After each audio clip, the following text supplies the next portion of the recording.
Hello दोस्तों, welcome to my YouTube channel study with 347 में आपका स्वागत है। आज हम देखेंगे भारतीय संविधान के भाग 2 नागरिकता को सिटीजनशिप। भारत की नागरिकता कहां से प्राप्त हुई और भारत की नागरिकता प्राप्त करने के लिए कौन कौन सी विधि है, भारत की नागरिकता कब समाप्त की जा सकती है, इसके बारे में पूरी जानकारी आज हम देखेंगे। और भारत नागरिकता संबंधित कानून कौन बनाता है। तो नागरिकता भाग 2 में 5 से लेके 11 तक अनुच्छेद है और हम अनुच्छेद 5 देखेंगे। इसमें कहा गया है कि भारतीय संविधान के प्रारंभ में सभी व्यक्ति को नागरिकता दी जाएगी। मतलब ये है कि अगर जब भारतीय संविधान बना 1950 में लागू हुआ, उसके बाद जितने लोग भारत में उस समय थे उन सभी को भारत का नागरिक समझा जाएगा अनुच्छेद 5 के तहत, और उन सभी व्यक्तियों को भारत की नागरिकता दी जाएगी।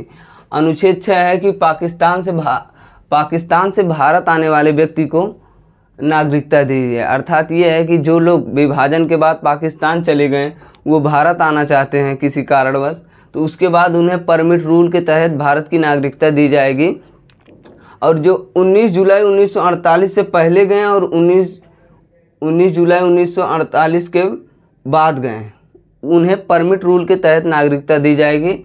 और वो जो पाकिस्तान से भारत आएंगे तो उन्हें 6 माह तक भारत में रहना पड़ेगा, उसके बाद उन्हें भारत की नागरिकता प्राप्त होगी। ये अनुच्छेद 6 कहता है। अनुच्छेद 5 कहता है भारतीय संविधान लागू होने के समय जितने भी लोग भारत में थे उन सभी व्यक्तियों को भारत की नागरिकता दी जाएगी। और इसके साथ ये भी था कि उस समय जिनके माता पिता भारत में थे और वो विदेश में थे, तो जो विदेश में थे उनको भी भारत की नागरिकता दी जाएगी 5 के तहत। अब हम देखेंगे अनुच्छेद 7। इसमें कहा गया कि भारत से पाकिस्तान गए लोगों की नागरिकता, मतलब भारत से जो लोग पाकिस्तान गए और वो पाकिस्तान से वापसी भारत में आना चाहते हैं, उन लोगों को भी भारत की नागरिकता दी जाएगी अनुच्छेद 7 के तहत। इसमें कहा गया कि 1 मार्च 1947 के बाद जितने लोग भारत से पाकिस्तान गए, मतलब 1 मार्च 1947 में विभाजन हुआ और भारत से जो लोग पाकिस्तान गए उन्हें भारत की नागरिकता दी जाएगी। और उन्हें पाकिस्तान से वापस भारत आने के बाद उन्हें 6 महीने तक भारत में रहना पड़ेगा, फिर उन्हें पंजीकरण रजिस्ट्रेशन के द्वारा भारत की नागरिकता दी जाएगी। ये अनुच्छेद 7 कहता है। उसके बाद अनुच्छेद 8 है भारत से बाहर रहने वाले व्यक्ति को भारत की नागरिकता दी जाएगी। अर्थात अगर कोई व्यक्ति विदेशों में है, अगर कोई विद्यार्थी बाहर पढ़ रहा है विदेश में, तो उसे भी भारत की नागरिकता दी जाएगी और उसकी नागरिकता समाप्त नहीं होगी अनुच्छेद 8 के तहत। अगर उसके माता पिता भारतीय हैं और वो विदेश में हैं, उसको भी भारत की नागरिकता मिलेगी अनुच्छेद 8 के तहत।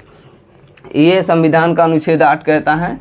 उसके बाद है अनुच्छेद 9। इसमें कहा गया है कि विदेशी नागरिकता प्राप्त करने के बाद भारत की नागरिकता समाप्त हो जाएगी। अर्थात ये है कि अगर कोई व्यक्ति विदेश में जाके बस गया और विदेश की नागरिकता प्राप्त कर लिया तो स्वतः भारत की नागरिकता उसकी समाप्त हो जाएगी। ये अनुच्छेद 9 के तहत है।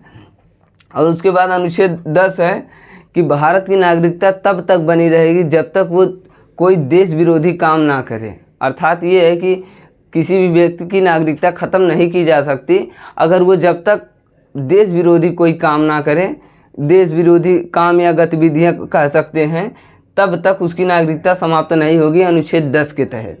और उसके बाद देखेंगे हम अनुच्छेद 11। अनुच्छेद 11 में ये है कि नागरिकता संबंधित जितने भी कानून होंगे, अधिनियम होंगे, वो संसद बनाएगी। और संसद का गृह मंत्रालय ये अनुच्छेद 11 के तहत नागरिकता संबंधित कानून संसद बनाएगी। अब हमने नागरिकता के अनुच्छेद 5 से 11 तक देख लिए हैं। अब हम देखेंगे नागरिकता संबंधित अधिनियम, क्योंकि अनुच्छेद 11 के तहत संसद द्वारा नागरिकता संबंधित कानून बनाए जाएंगे। तो नागरिकता संबंधित कानून पहले बना नागरिकता अधिनियम 1955। इसके तहत 5 तरीके से भारत की नागरिकता प्राप्त की जा सकती है। कोई भी व्यक्ति प्राप्त कर सकता है इन 5 तरीकों से। तो इसमें कहा गया है कि जन्म के आधार पर, पहले फर्स्ट है कि जन्म के आधार पर जिस भी व्यक्ति का जन्म भारत में हुआ है उन्हें भारत की नागरिकता दी जाएगी। वो कोई भी व्यक्ति हो सकता है जिसका भी जन्म भारत में हुआ है। ये अनुच्छेद 1955 में कहा गया, लेकिन इसका दुरुपयोग बहुत ही अधिक हुआ। उसके बाद जन्म के आधार पर इसमें संशोधन किया गया 2003 में, और इसको संशोधन काफ़ी हद तक रोका गया कि जन्म के आधार पर सभी व्यक्ति को नागरिकता नहीं दी जाएगी। नागरिकता उसी व्यक्ति को दी जाएगी जिनके माता पिता या उनके माता पिता के माता पिता कोई भारतीय रहा होगा। उसके बाद है वंश के आधार पर। अगर किसी के माता पिता भारतीय हैं और भारत के नागरिक हैं, उनके बाद उन्हें वंश के आधार पर भारत की नागरिकता दी जाएगी। अगर वो भारत में है या विदेश में है तब भी उन्हें भारत की नागरिकता दी जाएगी वंश के आधार पर।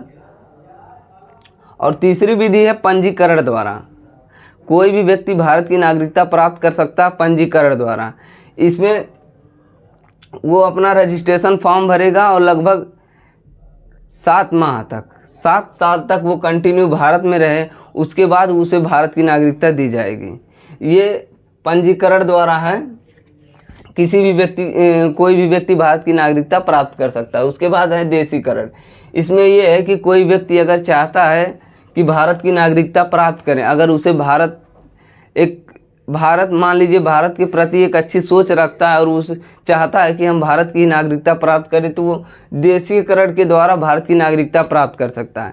लेकिन इसके लिए कुछ शर्त है कि उसे 10 वर्ष तक कंटिन्यू भारत में रहना पड़ेगा और किसी एक भाषा का अच्छा जानकार होना चाहिए। उसके आधार पर उसे भारत की नागरिकता दी जाएगी। अर्थात अगर वो कला क्षेत्र विज्ञान में निपुण है तो उसके आधार पर भी उसे अगर वो चाहे भारत की नागरिकता लेना तो उसे देशीकरण के द्वारा भारत की नागरिकता दी जाएगी। ये नागरिकता प्राप्त करने की चौथी विधि है। उसके बाद है 5वीं अर्जित भूमि। अर्थात भारत अगर किसी भी भूभाग क्षेत्र पर अपना कब्जा जमाता है तो वहाँ जितने भी व्यक्ति निवास करते होंगे उन सभी को भारत की नागरिकता दी जाएगी। ये अर्जित भूमि के तहत कि अगर भारत किसी भी भूभाग क्षेत्र पर कब्जा करता है, वहाँ जितने भी व्यक्ति निवास कर रहे हैं उन सभी व्यक्ति को अर्जित भूमि के तहत नागरिकता दी जाएगी, जैसे सिक्किम को दिया गया था। तब हम देखेंगे नागरिकता संबंधित अधिनियम 1955 में बना, लेकिन इसका जब दुरुपयोग हुआ तो इसमें बार बार संशोधन भी हुए। जैसे 1986 में नागरिकता संबंधित अधिनियम में फर्स्ट बार संशोधन हुआ था। उसके बाद 1992, 2003 और 2005 से 2015 तक इसमें नागरिकता संबंधित संशोधन किए गए।